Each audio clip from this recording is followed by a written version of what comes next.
各位歡迎收睇12點半新聞，我係李靜瑜。先睇今日嘅新聞重點。保普選反佔中大聯盟下晝發起遊行，大聯盟否認參加者有酬勞。警員巡經亞皆老街發現大廈火警，大批嘅住客緊急疏散。美國密蘇里州持續1星期嘅動亂仲未平息，當局頒布緊急狀態令，實施宵禁。詳細嘅新聞內容。保普選反佔中大聯盟下晝發起和平普選日遊行，大聯盟唔希望外界將反佔中睇成負面，又話參加遊行有酬勞係抹黑。陳婉容報導。遊行下晝開始，中午先喺維園集會，朝早已經有團體用旅遊巴車參加者到場，有大人有小朋友，亦都有唔少老人家，部分人揸住國旗。大會預計會有1500個團體參加。根據警方發出嘅不反對通知書，遊行喺下晝2點開始。如果聚集喺維園足球場嘅人數超過80%人，就會提早起步。大聯盟相信出席嘅人數眾多，提早起步機會高。對於有市民話收到公司電郵，甚至係有學校要求學生參加遊行，亦都有市民話收到短信指參加遊行會有酬勞。大聯盟發言人周融話：唔希望外界將反佔中睇成係負面，又話有酬勞嘅講法係抹黑。我哋自己都有打電話去問過，一打去問嘅時候，個電話係假嘅。咁我哋其實真係唔排除有人喺度咧做一啲假象出嚟，出個 WhatsApp 好簡單啫。用人個電話呢個唔完全唔難，咁啊寫咗出嚟，咁就可能係抹黑咯。大家或者唔需要將反佔中為和平為普選遊行咧，係睇到一個咁負面嘅嘢啦。只係一班香港人好開心咁呢個星期日走出嚟，係表下態，話俾大家聽，我哋係真係想有和平咯。而遊行人士經過軍器廠街警察總部嗰陣會獻花，主辦單位話遊行嘅終點設喺德輔道中嘅匯豐總行。另外，將會喺今日結束嘅反佔中簽名活動，周融相信最終會收到超過150萬個簽名。亞洲電視記者陳婉容報導。遊行下晝2點先至開始，由維園行到去中環。我哋嘅記者楊家俊同埋譚日盼分別喺呢2個地點㗎。先同楊家俊傾下啦。主辦單位就預計超過12萬人會參與遊行，而家仲有個零鐘頭先至起步。維園多唔多人啊？係啊，李靜瑜。咁喺維園呢一度啦，而家已經有唔少嘅市民嚟到呢一度準備參加一陣嘅遊行㗎啦。咁市民啦分別由銅鑼灣同埋天后方向啦嚟到維園呢一度準備出發。咁現場呢一度啦，以鐵馬劃分咗唔同嘅區域，俾唔團體嘅人集合㗎。咁參加嘅市民啦，大部分都着上咗由所屬團體派發嘅衫啦。咁主要都係以白色為主㗎。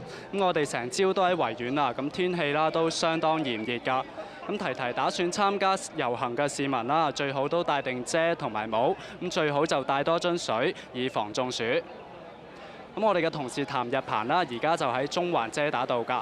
譚日鵬啊，你嗰邊嘅情況點啊？係啊，咁我而家咧就喺中環遮打道啦，獻花區嘅位置。咁其實咧，獻花區設立嘅目的咧，就係希望市民咧可以放一個膠嘅木棉花落去，寓意咧係爭取和平普選㗎。咁講翻啦，今朝早其實咧係有一個跑步嘅活動㗎。咁大約咧有1500人參與咗。咁其中咧唔少跑手咧都去咗喺度獻花㗎啦。咁亦都有唔少市民呢係30-40人咁樣組團嚟到呢度獻花。咁講翻少少咧遊行嘅安排啦，大會就話咧終點將會係喺咧皇后像廣場同埋匯豐銀行嘅中間。咁而家咧皇后像廣場咧已經設立咗一個大嘅舞台㗎啦。等陣間遊行開始咗之後咧，舞台咧將會係移出去馬路中間，俾咧遊行人士知道咧呢個係終點。咁大會又希望咧遊行人士去到終點之後咧，可以嚟到獻花區呢度咧，再獻一獻花㗎。咁獻花區咧就將會開到夜晚9點。遊行完咗之後咧，就唔會有任何集會㗎啦。咁我暫時嘅報道係咁多，先將時間交翻俾你啊，李靜瑜。好啊，唔該晒，外面咁多位同事。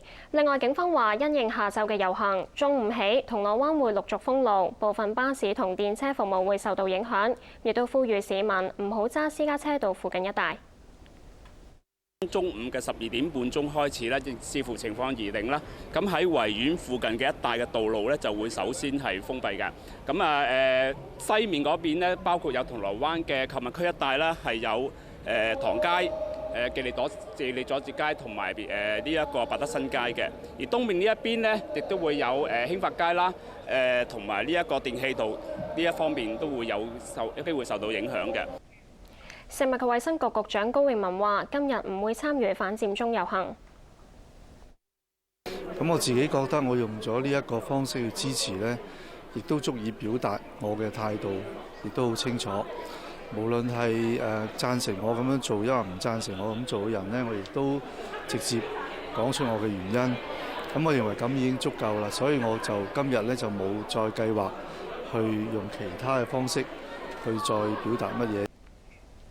另外，反佔中大聯盟朝早舉行跑步上中環，大會話有超過1500人參與。譚一鵬報導。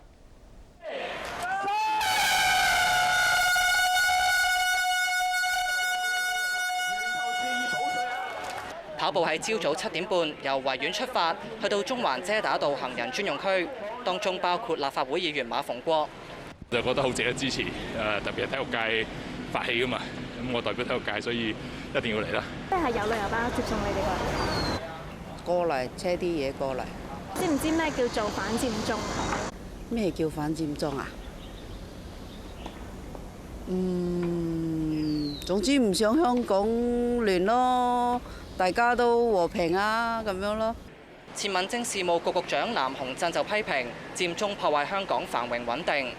犯法咗街嘅喎，好多樣嘢，有啲衝衝撞撞啊，呢啲咁嘅嘢都會有發生，傷到人啊咁樣。另外，大會亦都發起獻花活動，咁陸續有市民嚟到遮打道嘅獻花區，將由大會派發嘅木棉膠花放落膠箱裡面，象徵為和平普選獻花。基本法委員會副主任梁愛詩同埋多名港區人大代表亦都嚟到獻花。獻花嘅立場就係希望香港永遠都係一個好和諧、好和平嘅社會，呢個就係我哋嗰個宗旨嚟嘅，就冇任何嘅政改立場嘅嚇。人大嘅雙方係適合啊！我哋支持常委會嘅決定，支持基本法㗎，社會會融合翻嘅。過咗呢次啊，俾啲時間自己。譚慧珠又話：喺憲制同埋法律框架之下，用和平包容嘅態度爭取嘅民主先會恆久。亞洲電視記者譚日鵬報導。佔領中環發起人之一嘅陳健民唔評論參與反佔中遊行嘅人數，佢話會視乎人大常委會就政改框架嘅決定，再考慮係咪發動佔中。而真普選聯盟就唔期望泛民同中央能夠喺下星期4嘅會面縮窄分歧。金玲彤報導。佔領中環發起人之一嘅陳健民認為，參與反佔中簽名或者係遊行嘅人數，同早前嘅全民公投數目冇直接嘅關係。咁最終會視乎人大常委會就政改框架嘅決定，再考慮係唔係發動佔中。我希望明白得到呢，就係呢啲數字呢，同我哋所做嘅全民投票，甚至7·1遊行上街嘅人嘅訴求呢，係冇清楚嘅衝突嘅。我哋嘅全民投票呢，兩個議案都係要求一個真嘅普選嘅，並唔係嚟投票嘅人係支持佔中嘅。和平佔中係一個無可奈何嘅一個選擇嚟嘅啫。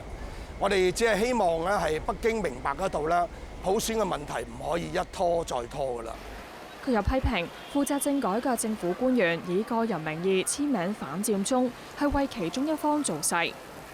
而全體立法會議員獲邀同中央官員會面，真普選聯盟就認為對話嚟得太遲。我哋實在唔敢樂觀啊！我哋喺媒體上啊等等都聽到好多消息，即係話中央嘅態度好強硬，我哋浪費咗好多時間。今日我哋唔敢抱太高嘅期望。佢話會堅持落實冇篩選嘅普選方案，但係希望社會各界繼續溝通，就最終嘅政改方案達成共識。亞洲電視記者金玲彤報導。泛民議員同中央官員將會喺星期4會面。港區全國人大代表鄭耀堂批評泛民欠缺政治智慧，錯失同中央商討政改嘅最佳時機。方德恒報導。中央官員包括基本法委員會主任李飛等，計劃星期4南下深圳，同全體立法會議員商討政改。鄭耀堂就估計會面好大機會係各自表述。即係我就覺得呢啲係完全係冇政治意識、冇政治智慧去處理一個重大嘅政治嘅議題。咁所以我只係覺得到去今時今日啦，我都要見話要求特區政府安排啦。咁特區政府你睇最早其實林鄭點樣講嘅？遲咗咯。全國人大常委會月底召開，鄭耀棠就將會列席會議。佢形容香港首次有普選行政長官係開天闢地。就係當我哋第一次去設計普選行政長官嘅時候呢，佢唔一定不一定係十全十美嘅，有好多呢有漏洞嘅嘢，但係行咗先知嘅。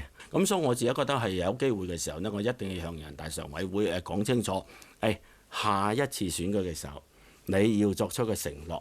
嘅承諾呢，我會去繼續會完善呢個普選行政長官嘅一個法例。咁嗰時候呢，就使到大家香港人呢都有個信心呢。我日後唔係呢次係終結嘅。至於工聯會就提出特首候選人要獲提委會過半數嘅支持，被指門檻太高。鄭耀棠就認為過半數提名先至能夠反映集體意志。